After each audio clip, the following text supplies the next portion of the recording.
Bismillahirrahmanirrahim. Assalamualaikum warahmatullahi wabarakatuh. Pada hari ketiga saya akan melanjutkan.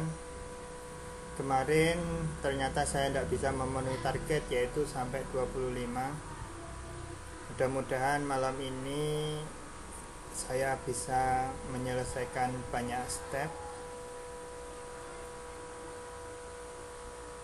Kita sampai pada butir soal asesmen literasi membaca tingkat SMA. Ya. Kita masuk ke contoh.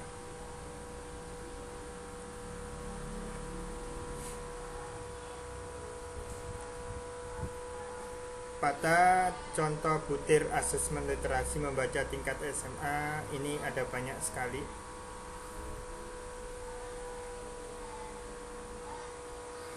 Level pembelajaran 1, teks fiksi untuk kelas 9 dan kelas 10. Di sini ada sebuah puisi ya tentang lilin kecil dalam sinar kegelapan. Kala Yayan Hidayat, Banjarmasin, 3 Februari 2011. Oke. Kompetensi yang diukur menemukan informasi tersurat, yaitu tentang siapa, kapan, di mana, mengapa, dan bagaimana, pada teks sastra atau teks informasi yang terus meningkat sesuai jenjangnya. Pertanyaannya adalah mengapa penulis menganggap bahwa lilin kecil itu sangat berarti? Mari kita baca. Ya. Teknik saya untuk mengerjakan soal seperti ini, saya baca soalnya terlebih dahulu. Terus opsi jawaban. Ya. Oke. Lilin kecil dalam sinar kegelapan. Ternyata judulnya diambil dari baris pertama. Seperti lilin kecil ini kamu mampu terangi gelapku. Sinarmu memang tak banyak, tapi itu sangat berarti. Tatkala malam datang membawa kegelapan, hadirmu bagai sang malaikat dengan cahaya penuh kasih. Jadi kenapa lilin kecil tadi sangat berarti? Karena ketika malam datang membawa kegelapan, lilin kecil itu memberi secercah cahaya. Ya.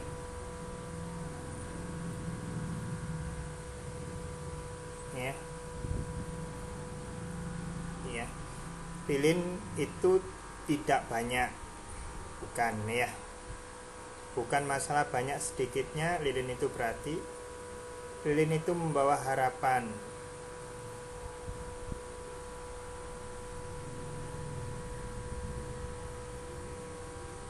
Tidak ada teks yang membawa harapan, apalagi meruntuhkan cemara ya. Lilin tidak melakukan langkah ya. Nah, ini di sini konteksnya ada di sini. Tapi itu sangat berarti. Sinarmu memang tak banyak, tetapi ya itu sangat berarti. Tatkala malam datang membawa kegelapan, hadirmu bagai sang malaikat dengan cahaya-cahaya penuh kasih. Jadi sinar lilin dapat menerangi kegelapan. Ya. Terus kompetensi yang diukur, yang kedua mengidentifikasi kata kunci yang efektif untuk menemukan sumber informasi yang relevan pada teks sastra dan teks informasi yang terus meningkat sesuai jenjangnya. Kalimat dan baris-baris dalam puisi dapat meningkatkan pengalaman indrawi bagi pembacanya. Pengalaman indrawi disebut dengan imaji. Tentukan imaji yang ditimbulkan melalui baris-baris puisi berikut. Ya. Menepis lara, mendamaikan hati, penyejuk cinta. Hati itu adalah perasaan. Ya. Sepasang telingaku, ini adalah indera pendengaran, pun tak mampu mendengar. Mendengar ini adalah aktivitas. Ini sudah masuk benar pendengaran. Mata digunakan untuk melihat, maka penglihatan. Kita masuk ke cergam legenda Danau Lipan. Oke. panjang ya. Kompetensi itu menganalisis perubahan pada elemen intrinsik, kejadian, karakter, setting, konflik, alur cerita pada teks sastra, dan terus meningkat sesuai jenjangnya. Mengapa Ratu Aji Bidara Putih menolak pinangan sang pangeran? Nah, di teks ini kita cari tentang penolakan Ratu Aji. Nah, di sini sang ratu tidak langsung menolak, berarti belum.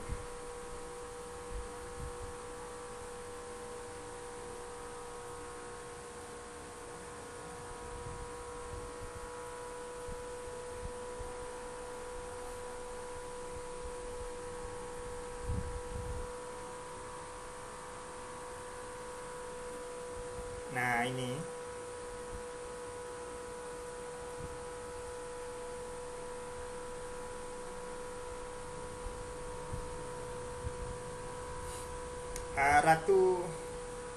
Ratu menolak itu karena utusan ratu ya diminta untuk menyelidiki dan mengetahui bahwa sang pangeran hendak menaklukkan Muara Kanan dengan pura-pura menikahi sang ratu ini ya, karena sang pangeran hendak menaklukkan Muara Kanan dengan pura-pura.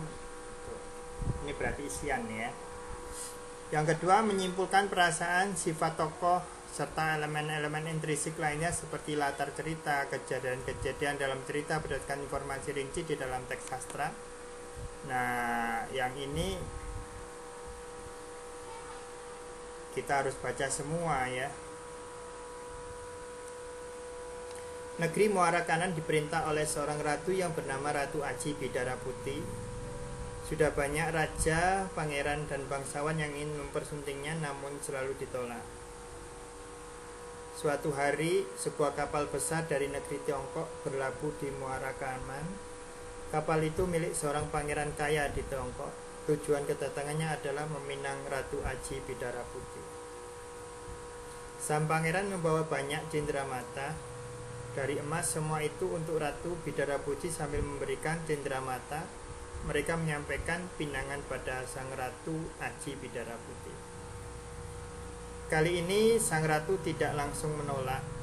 Nah, berarti dia tidak gegabah ya. Ia meminta waktu untuk berpikir, kemudian para utusan kembali ke kapal. Setelah para utusan pergi, ia memanggil punggawa kepercayaannya. Berarti dia tidak ceroboh, dia teliti, dia tidak gampang percaya, sehingga paman nanti malam selidikilah pangeran itu, perintah sang ratu. Malamnya si punggawa melaksanakan perintah sang ratu. Ia menaiki kapal dengan waspada, ia menghindari para penjaga, sampai akhirnya ia berhasil menemukan bilik sang pangeran. Bilik itu masih terang, tanda sang pangeran belum tidur. Si punggawa mengintip ke dalam. Saat itu sang pangeran sedang berbincang dengan salah satu prajuritnya. Pangeran hendak menaklukkan Muara Kanan dengan pura-pura menikahi sang ratu. Mendengar berita mengejutkan itu, si punggawa bergegas pergi untuk memberitahu junjungannya. Nah, kau jangan mengada-ada paman. Nah, setelah diceritakan, sang ratu mengcross-check kembali, jangan mengada-ada paman gitu. Tetapi sang punggawa, dia karena melihat dengan sendirinya, mendengar dengan sendirinya, maka tuh. Nah, karena sudah tahu, maka sang ratu sudah informasinya sudah cukup, akhirnya menolak. Nah, sang pangeran marah ya, sehingga menyuruh prajuritnya untuk menyerang Muara Kanan. Ketika para prajurit Muara Kanan terdesak, para prajurit sang pangeran pun semakin dekat dengan istana sang ratu, mencoba untuk tetap tenang. Jadi sang ratu ini tidak gampang panik ya. Setelah ia mengucapkan doa sambil mengunyah sirih, kemudian kunyahan itu dilemparkan ke area pertempuran. Tiba-tiba dia menjadi lipan, banyak lipan menyerang prajurit. Sang pangeran prajurit menjadi ketakutan, ya, karena manusiawi. Tetapi ya itu. Nah, karena di danau itu banyak lipan maka disebut danau lipan. Mari kita karakter. Menurut kalian setelah membaca manakah karakter Ratu Aji Bidara Putih? Sombong? Tidak, karena dia selalu menerima masukan dari orang lain. Penuh perhitungan? Iya, karena dia tidak serta-merta hanya menolak begitu saja, tetapi dia mengutus punggawanya untuk menyelidiki kebenaran informasinya. Tidak mudah percaya, iya, ketika pangeran diselidiki dulu. Lalu yang kedua, ketika punggawanya menceritakan bahwa pangeran hendak menguasai, hanya pura-pura saja untuk menguasai muara kanan, maka sang ratu mengatakan, yang benar paman, gitu. Jangan mengada-ada. Itu menunjukkan bahwa sang ratu tidak mudah percaya. Ya, ketika mendapatkan penjelasan yang kokoh, maka sang ratu pun menerima penjelasan itu dan akhirnya menolak.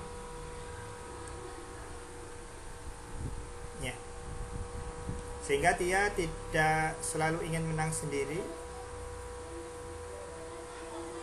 Semena-mena terhadap bawahannya tidak, karena tidak mungkin jika dia semena-mena dengan bawahannya akan berusaha untuk melindunginya. Oke, ini masih bacaan yang sama dengan lilin kecil tadi, puisi. Langsung aja. Menyusun inferensi, kesimpulan, prediksi berdasarkan unsur-unsur pendukung grafis, tabel, desa putih-putih pendukung dalam teks sastra, teks informasi yang terus meningkat. Kesimpulan apa yang dapat kalian ambil dari puisi itu?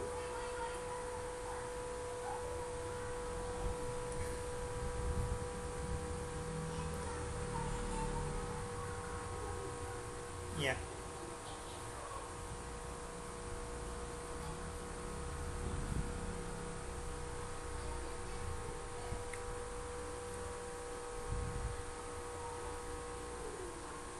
Lilin kecil diungkapkan sebagai suatu sosok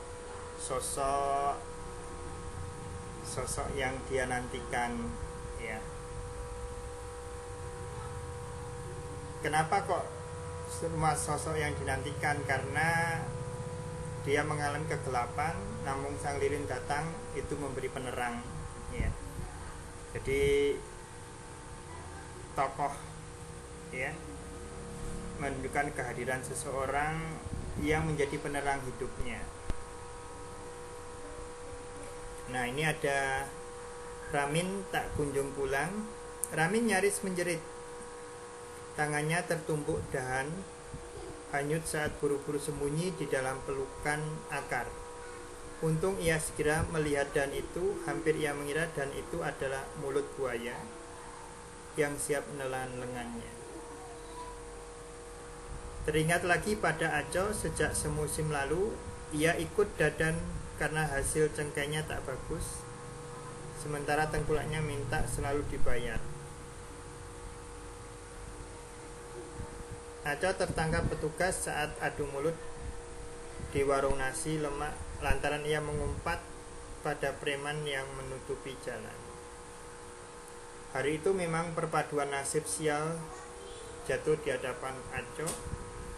Ucapan umpatannya didengar preman, adu mulut terjadi, petugas sedang lewat, apes Aco lalu dibawa petugas, digiring bagai ternak ke tengah lapangan, dipukuli dengan bengis saat mencoba kabur, ditanyai macam-macam, didenda hingga ia tak sanggup bayar. Diambil dari hasil kerjanya satu musim, dideportasi pulang ke rumah dengan tangan hampa, ditunggu tengkulak pula. Bah, hilang sudah satu kebun cengkeh di Gunung Siang. Gara-gara Aco juga petugas kini memburu Ramin dan Dadan. Ternyata Dadan memang sudah dicari petugas karena beberapa kali memasukkan tenaga kerja tanpa izin. Ramin memang tak berpikir panjang saat berangkat kerja dengan Dadan. Yang penting ia bisa membawa pulang uang untuk menikahkan anaknya buat pengobatan sakit gula ayahnya. Sisanya bisa ia belikan mesin cuci yang saban hari diminta istrinya. Ramin tak mau nasib naas Aco terjadi pada dirinya. Wajah semeringah anak gadisnya sudah terbayang girang menyambutnya dengan rasul penuh uang. Bunyi langkah mendekat, pelan Ramin membeku, sekuat-kuatnya menahan napas. Baginya lebih baik tak bernafas daripada ditangkap petugas berwajah garang itu. Bisik-bisik makin kencang, Ramin memutar otak kalau mereka melihat rumput-rumput rebah itu, atau kalau ada dua orang tengkurap di tebakannya, mungkin mereka bisa yakin kalau pelarian yang mereka kejar bersembunyi di antara akar pohon. Menilai tujuan penulis menggunakan diksi kosakata teks sastra sesuai dengan jenjangnya. Dalam konteks cerita tersebut, apa yang dimaksud dengan kalimat Ramin membeku ya berarti diam, tak bergerak sama sekali. Oke, bacaan Danau Lipan sudah kita baca ya. Menilai kesesuaian pemilihan warna, tata letak, pendukung visual, grafik, tabel. Oke. Apakah ilustrasi cerita itu sesuai dengan ceritanya? Jelaskan alasanmu. Di sini gambarnya sudah mencerminkan Danau Lipan. Di sini ada air, ada lipan, dan ada para prajurit di sana. Sudah sesuai ya. Nah, Ramin tak kunjung pulang kembali. Menilai elemen intrinsik, karakteristik alur cerita, serta autentisitas penggambaran masyarakat pada teks sastra. Dalam konteks cerita tersebut, kejadian apa yang paling minimal harus ditambahkan penulis untuk melengkapi cerita? Pengenalan situasi cerita sudah diberikan. Penyelesaian konflik memang belum dibahas. Peningkatan masalah sudah ada, munculnya konflik sudah ada, puncak konflik pun sudah ada, yaitu ketika Eco ditangkap. Jadi sudah benar ya. Kembali ke lilin, menjustifikasi pendapat orang lain berdasarkan isi teks sastra. Teks informasi sesuai dengan. Setelah membaca puisi ini, Emir merasa bahwa puisi cocok dengan suasana hatinya karena baru saja ia kehilangan kucing kesayangannya. Setujukah kamu dengan pendapat Emir tersebut? Jelaskan jawabanmu. Ya, setuju. Ya. Karena pada dasarnya kegelapan itu menunjukkan kehilangan akan cahaya. Jadi ini menggambarkan semua hal yang berkaitan dengan kehilangan. Dari yang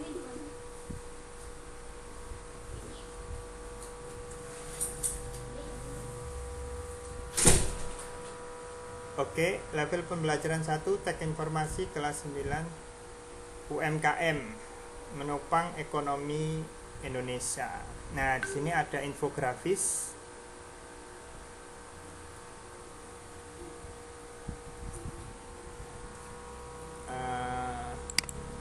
Coba tak perbesar.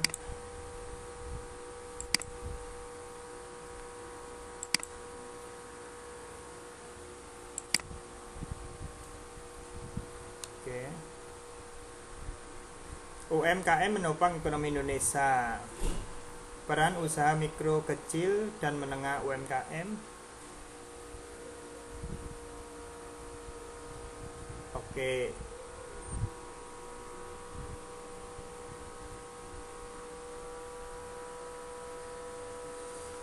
Oke, di sini ada data-data.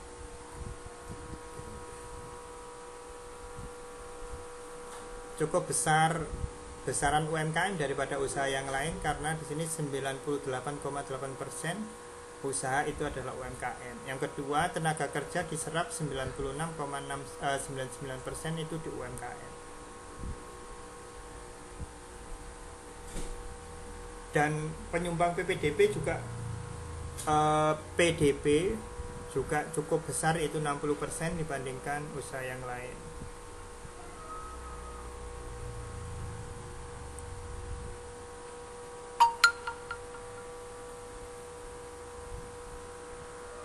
Nah, di sini karena UMKM dianggap menopang Indonesia, maka dia dikasih reward, diturunkan pajaknya.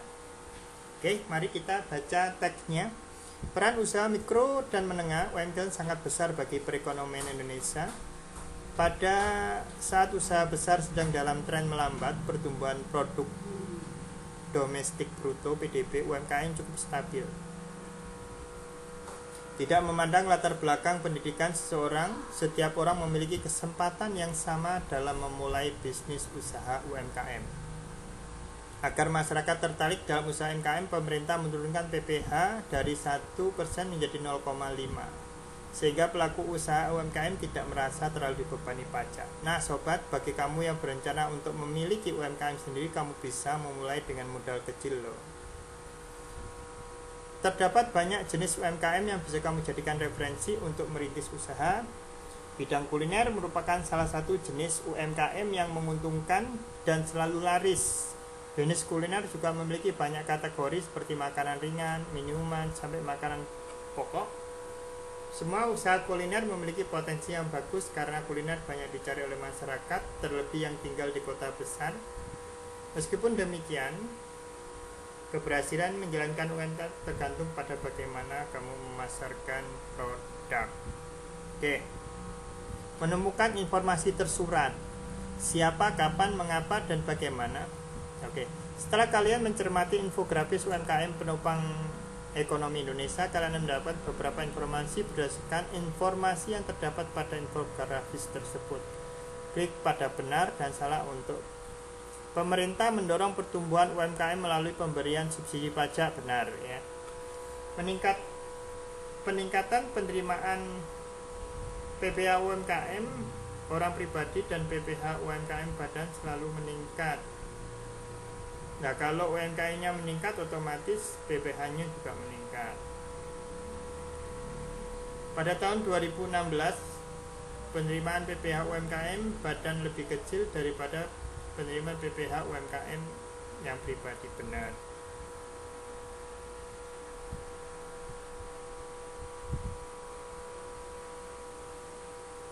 Pemerintah menurunkan tarif pajak penghasilan PPh final bagi UMKM sebesar 1%. Enggak, tapi menurunkan dari 1% menjadi 0,5. Cukup jelas ya. Mengidentifikasi kata kunci yang efektif, menemukan sumber informasi yang relevan pada teks sastra. Mengapa UMKM perlu didukung oleh sumber daya manusia memiliki kemampuan yang sesuai? Jelaskan. Karena pengusaha UMKM perlu mengembangkan kreativitas dan berinovasi. Oke. Bisa juga dengan banyaknya UMKM yang sukses, maka kenapa UMKM perlu didukung oleh orang yang memiliki kemampuan yang sesuai? Yang pertama, UMKM merupakan badan usaha lebih dari 98. Nah, menopang orang banyak itu lebih berguna daripada menopang yang sedikit.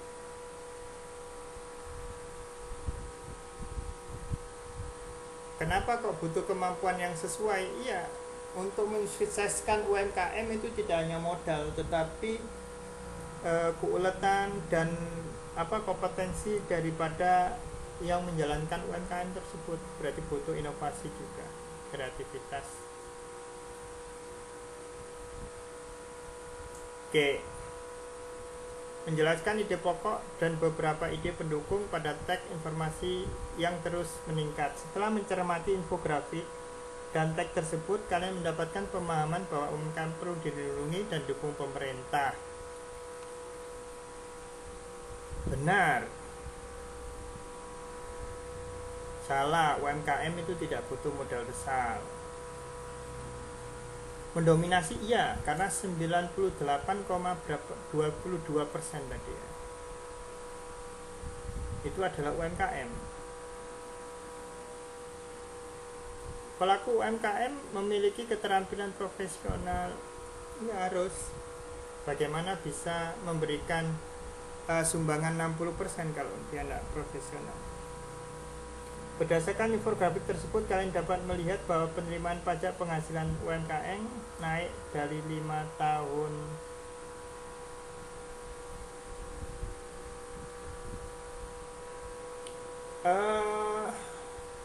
penurunan pajak itu digunakan untuk merangsang semakin berkembangnya UMKM.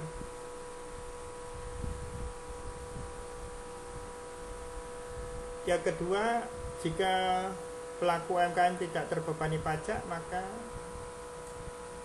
semakin banyak dilirik orang untuk mengembangkan UMKM.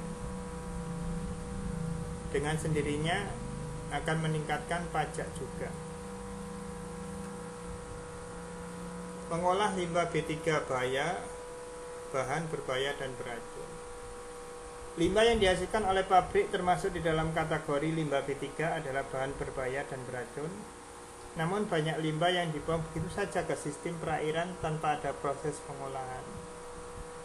Pada dasarnya, prinsip pengolahan limbah adalah upaya untuk memisahkan zat tercemar dari cairan atau padatan walaupun volumenya kecil. Konsentrasi zat pencemar yang telah dipisahkan itu sangat tinggi. Selama ini zat pencemar terkonsentrat yang sudah dipisahkan tersebut belum ditangani dengan baik sehingga terjadi akumulasi bahan berbahaya yang setiap saat mengancam kesehatan manusia dan keselamatan lingkungan hidup. Ternyata limbah B3 juga terkandung pada beberapa barang sehari-hari yang sering kita gunakan, contohnya batu baterai bekas, aki kendaraan, hairspray, pestisida, pembersih lantai, deterjen, obat nyamuk. Nah, karena termasuk limbah B3 maka harus dikelola dengan baik.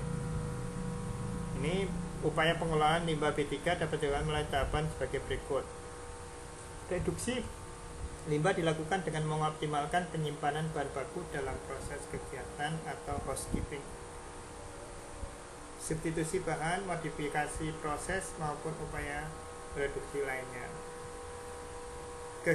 Kegiatan pengemasan dilakukan dengan penyimbolan dan pelabelan menunjukkan karakteristik dan jenis limbah B3 berdasarkan acuan andalnya. Pengemasan limbah B3 dilakukan sesuai dengan karakteristik limbah yang bersangkutan.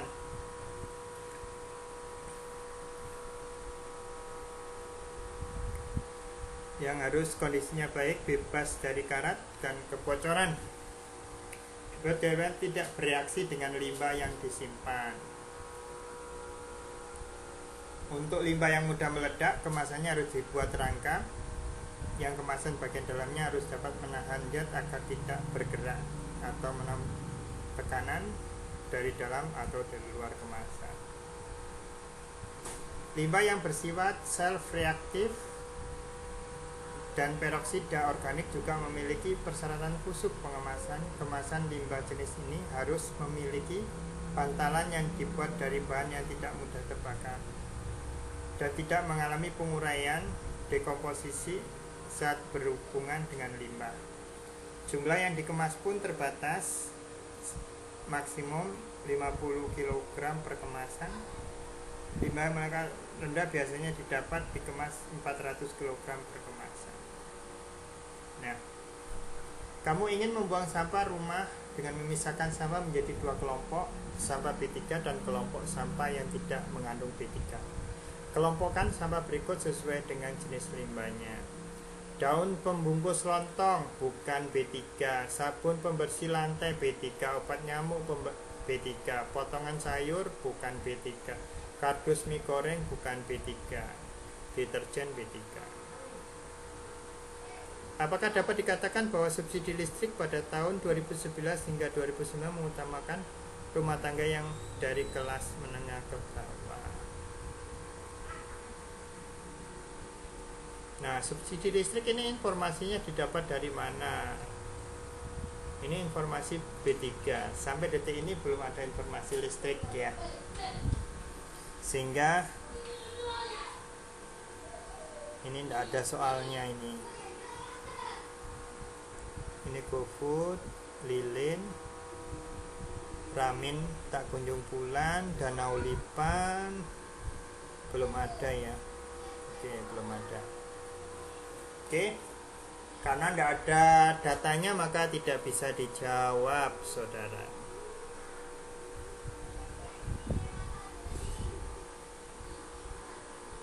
Oke.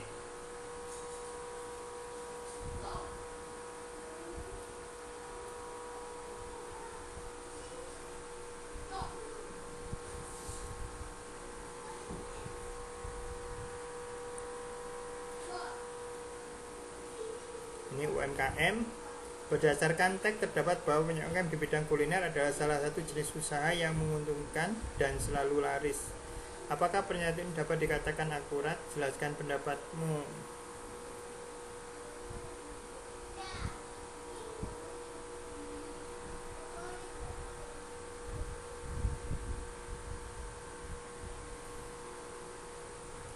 Ini bisa berdasarkan teks UMKM ya. Di sini sudah itu referensi merintis usaha bidang kuliner yang menguntungkan dan selalu laris. Bisnis kuliner juga memiliki banyak kategori seperti makanan ringan, minuman. Nih.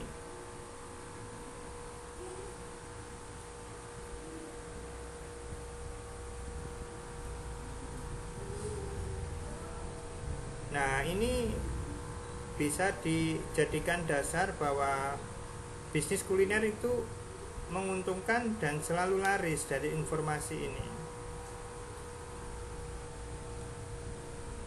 Dan potensinya bagus. Ya. Saya nggak setuju dengan jawaban ini akurat berdasarkan teks ya. Karena itu tadi menilai akurasi pada informasi visual atau non visual dalam teks. Menilai akurasi berdasarkan teks terdapat pernyataan yang menguntungkan dan selalu laris. Apa pernyataan itu dapat dikatakan akurat? Oke, kalau begitu saya setuju. Kalau kita diminta untuk mengecek akurasi data. Aktivitas format penyajian. Wah, ini loh. Ini baru gambar subsidi listrik. Pertanyaan yang tadi.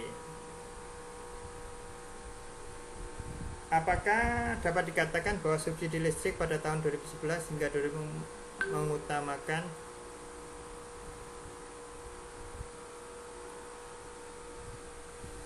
ya rumah tangga yang berasal dari kelas menengah ke bawah? Mari kita cek.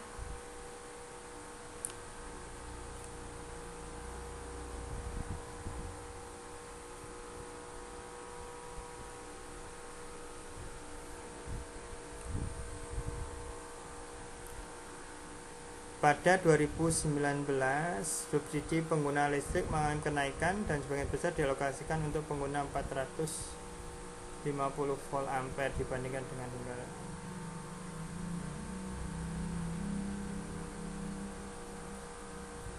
Karena pengguna listrik 450 meningkat. Oke. Iya, benar ini.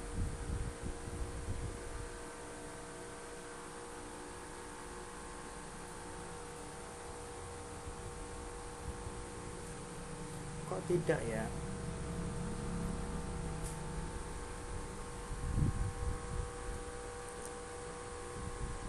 Oh, ini tak. Oke. Setuju. Ternyata banyak yang salah ya saya. Ini UMKM ya.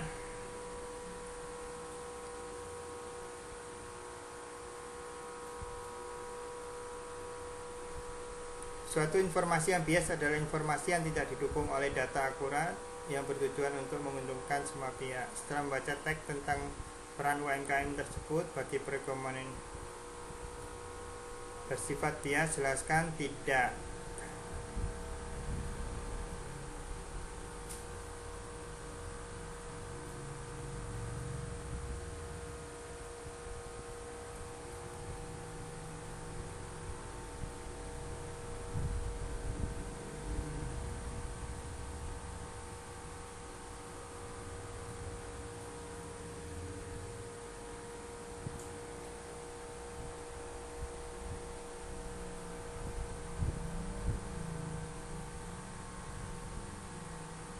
Kenali pusing yang bisa menjadi gejala stroke.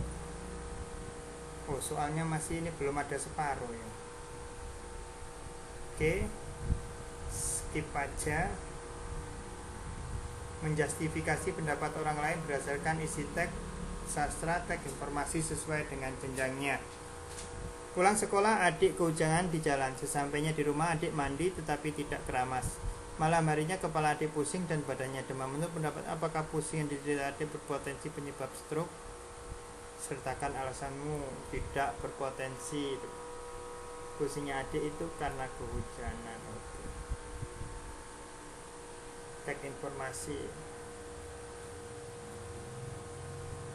Di negeri amplop. Di negeri amplop, Aladin menyembunyikan lampu wasiatnya. Malu, Samson tersipu-sipu, rambut keramatnya ditutupi topi rapi-rapi. David Copperfield dan Houdini bersembunyi.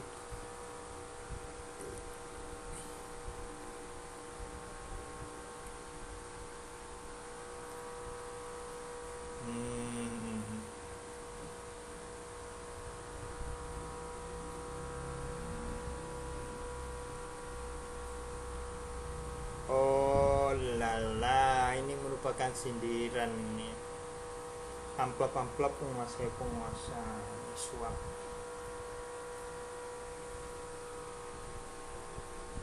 Dalam puisi tersebut terbanyak kata amplop yang digunakan secara bermaka kata amplop yang dimaksud oleh penulis adalah suap. Oke, setuju.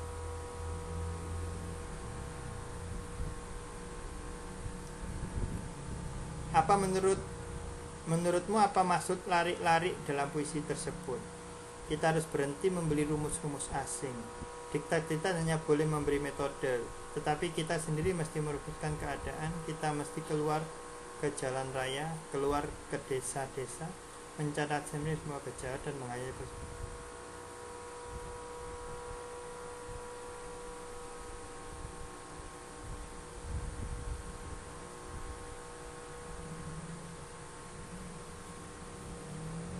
Kita jangan tidak kemauan untuk bekerja keras,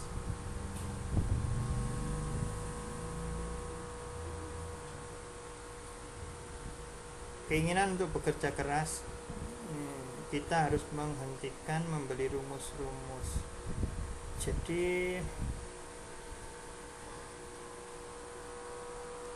kita harus mendapatkan informasi-informasi itu sendiri sehingga kita nanti paham permasalahan kita dan kita bisa mengambil keputusan.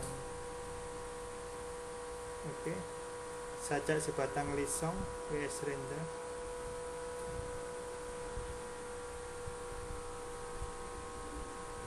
Oke. Sajak lisong. Melalui puisi Sajak Sebatang Lisong, W.S. Renda mengatakan kritikan tentang kehidupan nyata di masyarakat. Namun bait-bait tersebut W.S. Renda juga mengatakan solusi berupa sikap tindakan sebaiknya dilakukan. Pada bait ke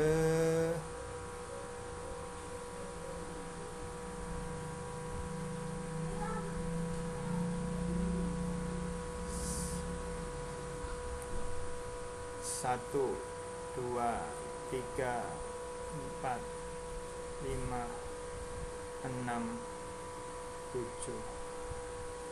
Pada bait ke-6. Kok 10? 1, 2, 3, 4, 6, 7, 8, 9, 10. Bukan. Yang termasuk bait itu apa ya?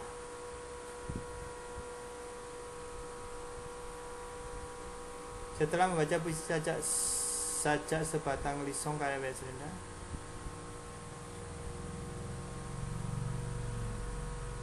setuju.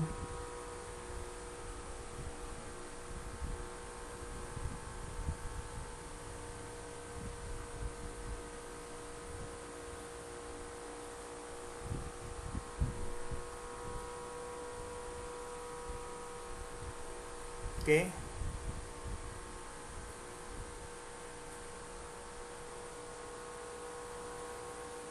Yang sebut energi hijau, ya itu tadi yang di garis tebal, karena tidak memancarkan polutan ataupun ke atmosfer pada saat mereduksi atau mengonsumsi jika dibandingkan dengan sumber energi yang lain.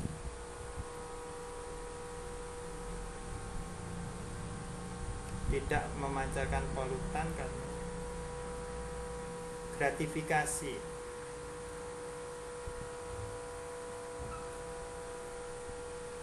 Dalam konteks adat istiadat, pemberian hadiah adalah merupakan hal yang wajar dan bahkan lebih bervariasi pun.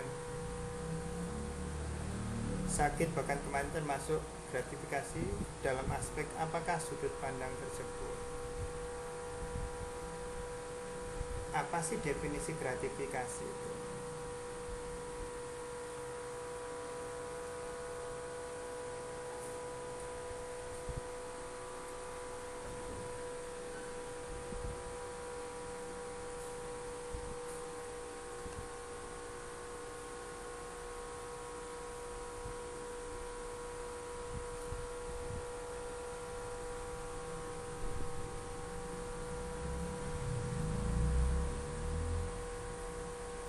Pemberian yang bersifat netral.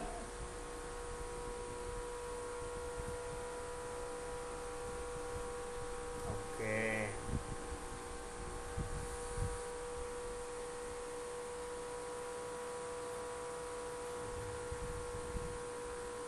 Acara pernikahan, pemberian hadiah pada pernikahan nggak ada itu.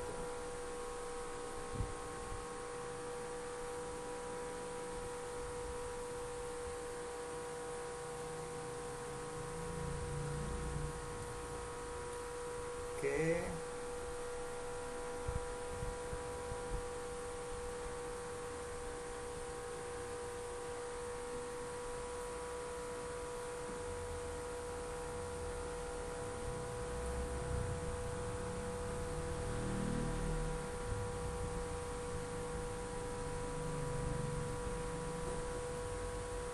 Oke, dari wacana informasi yang disajikan, praktek pemberian gratifikasi dapat mengarah lebih jauh dalam tindakan korupsi jika menyangkut beberapa hal berikut. Berikan tanda checklist pernyataan yang disetujui dan tidak. Pemberian terkait dengan jabatan bertentangan dengan kewajiban atau tugas yang seharusnya. Setuju, itu termasuk gratifikasi. Pemberian terkait dengan adanya acara khusus dalam acara kemasyarakatan, itu juga gratifikasi.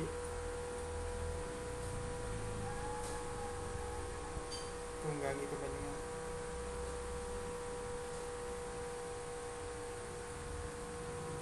Pemberian ditujukan memberi perhatian, bukan.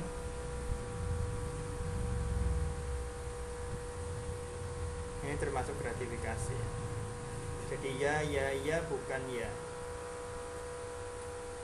Oke, ini panel seluruhnya. Baca baik-baik kutipan dan wacana di atas berikut. Efisiensi meningkatkan secara proporsional dengan jumlah sinar matahari. Bekerja dan berfungsi di mana saja, bahkan ketika mendung. Selain itu, penambahan sistem penyimpanan baterai.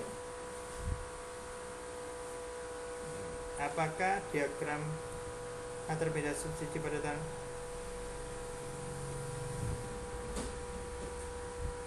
Tidak, karena hanya ya pada tahun itu tak.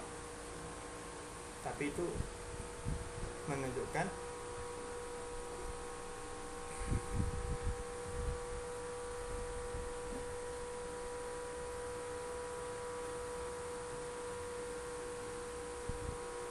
oke, Geromino.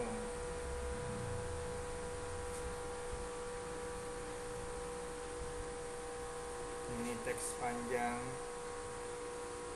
Apakah Geromino dapat disebut sebagai seorang pahlawan?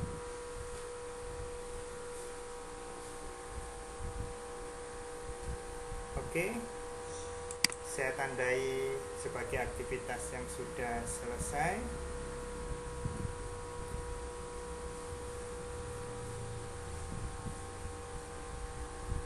Ini literasi literasi informasi. Dapat simpulkan bahwa butir-butir asesmen literasi AKM melibatkan dipersiapkan melalui program dengan belajar intensif yang berfokus pada latihan-latihan soal saja. Proses penerapan siswa justru perlu lebih banyak dikembangkan dan dipupuk melalui strategi pembelajaran di kelas. Anda tidak mengenal level-level perkembangan kompetensi literasi siswa SMA pada aktivitas ini. Bapak dan Ibu akan berlatih membuat butir soal literasi yang membantu siswa Anda untuk menggunakan kompetensi literasi untuk benar. Pertama, pahami kompetensi literasi membaca siswa yang Anda ampuh. Dari situ Anda dapat memilih tag yang sesuai, misalkan kedua tag berikut. Manakah yang paling sesuai dengan level yang Anda ampuh? Apakah tag 1 atau tag 2? Jelaskan. Wah, kurang besar ini.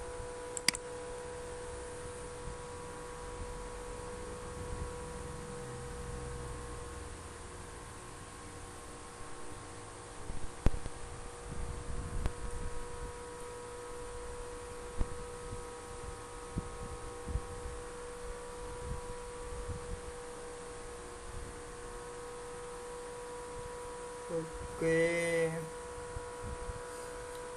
ini kita disuruh latihan membuat soal ya. Ketika di kompilasi tersebut cobalah membuat 3 buah soal. Oke. Nah, ternyata latihan membuat soal. Oke, mari kita start.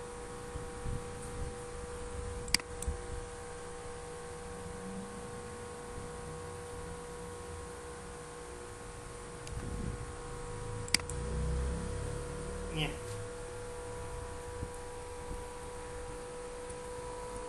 Kenapa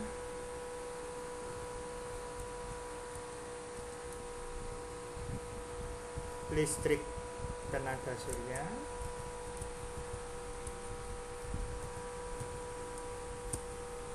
tidak dikembangkan secara masif?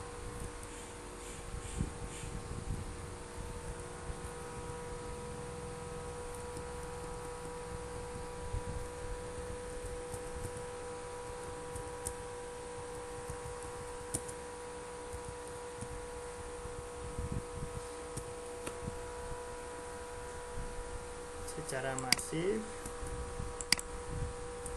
dan masih menggantungkan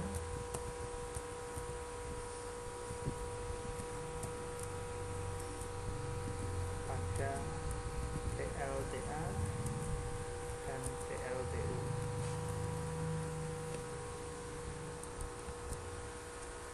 Oke, finish.